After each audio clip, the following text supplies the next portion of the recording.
Hello everyone, in today's video we're going to be looking at the iPhone 16 Pro Max. What I have here is the brand new one. So what I'm going to do today is unbox it, show you everything that comes inside the box. Then I'll set it up and go over the specs and give you my first impression. Now let's open this one.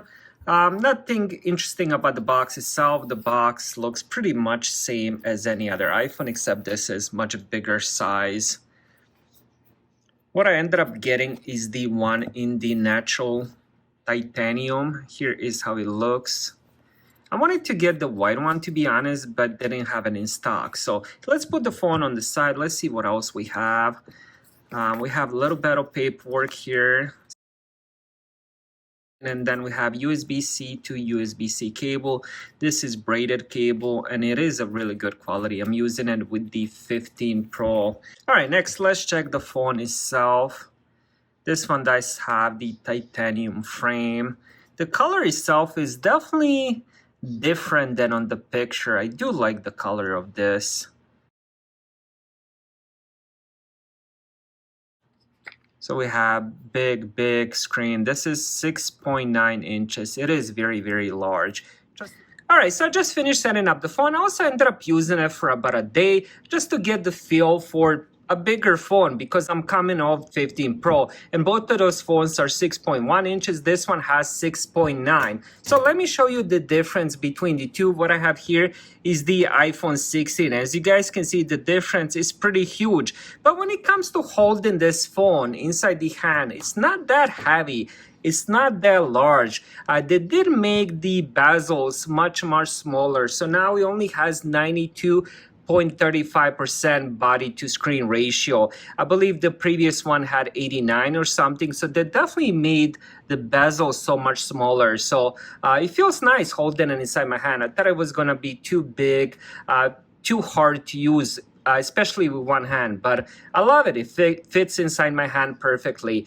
When it comes to the rest of the phone, on the bottom we have USB-C, then we have some speakers, then we have the new camera button. So the way this works is if you press it, the camera will open up. I haven't done it yet on this phone, but I ended up using it with the iPhone 16. So now if you actually end up putting some pressure on the button, you can zoom out and zoom in.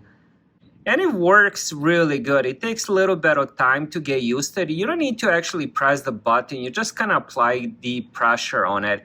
And if you want to take a picture, all you have to do is just press it. So it works as a shutter button as well. So I do like that button. It definitely is going to come handy, especially with all the video recording I do. Having that little zoom is really nice, so I don't have to mess around with the screen.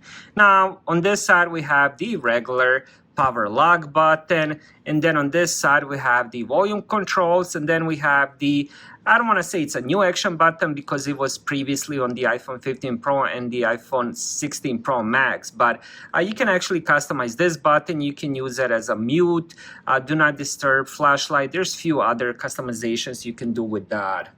On the back of the phone, we do have triple camera system, 48 megapixel main, 12 megapixel telephoto, and then we also have 48 megapixel ultra wide. Of course, I'll end up testing the cameras as well. Definitely going to compare them with my iPhone 15 Pro and definitely with the iPhone 16 just to see if there is any obvious differences in quality, especially between the iPhone 16 and the Pro Max. Now, when it comes to the rest of the specs, let's start with the display. As I mentioned, 6.9 inches, 2868 times 1320 pixels, 22:9 ratio, 458 pixels per inch, OLED display, 120 Hz refresh rate, and it also does have 2000 nits of brightness.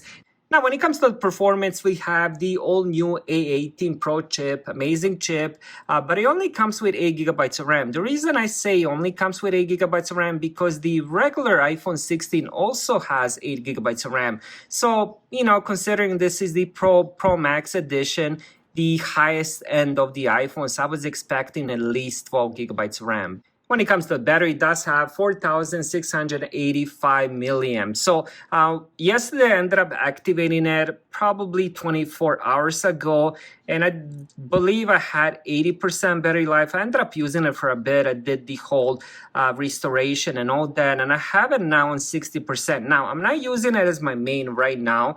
Now, I'm not using it as my main now. I'm still waiting for the screen protector in the case. So it was just pretty much sitting on the desk. I did end up messing around with it a little bit, trying different apps, and of course restoring all my apps. But it does have pretty decent standby. So with me playing with it for a few hours and stuff like that, it only went down 20%, which is really good news. And then overnight, I did end up putting it on the battery saver because, as I said, I'm not using it right now, but I do have the Bluetooth on and all that. So far, my first impression is very positive. Absolutely love the display of this phone. It's easy to hold, which is very surprising for me to say because that's one of the main reasons I was avoiding to buy the Pro Max. But now that I ended up using it for a few hours and have it in my hands, I do like the size of it. I ended up doing a little bit of browsing and stuff like that, and it does make a pretty big difference from the regular iPhone 16 or 15 or 13 because all of them are pretty much the same design and the size. So big difference does matter. Thank you guys for watching. Have a great day.